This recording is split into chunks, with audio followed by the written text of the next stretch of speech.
Alors, que faire lorsque nous avons contracté des esprits et la peur commence à s'installer? Je vous donne l'histoire de quelqu'un que j'ai connu il y a bien longtemps, dont la mère était chrétienne et le père était, disons-le comme ça, il touchait aux sciences occultes, ou ésotériques, il faut le dire comme ça.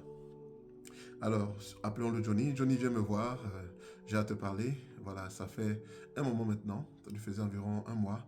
Chaque fois que j'ai besoin d'argent, je me concentre, j'ai des numéros que je reçois, je les écris, je gagne à la loterie. Je ne gagne pas de grandes sommes, hein, pas des sommes faramineuses, suffisamment pour la semaine, pour le mois, et voilà, jusqu'à là, ça marche. Mais j'ai une peur qui s'est installée dans mon cœur, je ne sais pas pourquoi. Alors on commence à discuter, il m'explique la foi de sa mère, la foi de son père, et il me fait comprendre que, bon, il a peur. Quand il se couche le soir, il a peur, je ne sais pas pourquoi.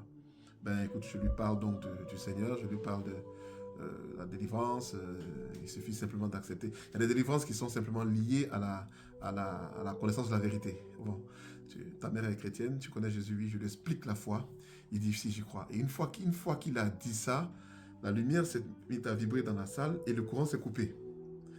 Il dit, je savais que ça allait arriver. J'ai dit, ah bon?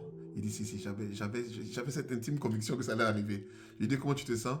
Il dit, ben la peur est partie. Et donc, voilà, la peur a juste disparu par la connaissance de la vérité. Qu'en pensez-vous? Qu'auriez-vous fait?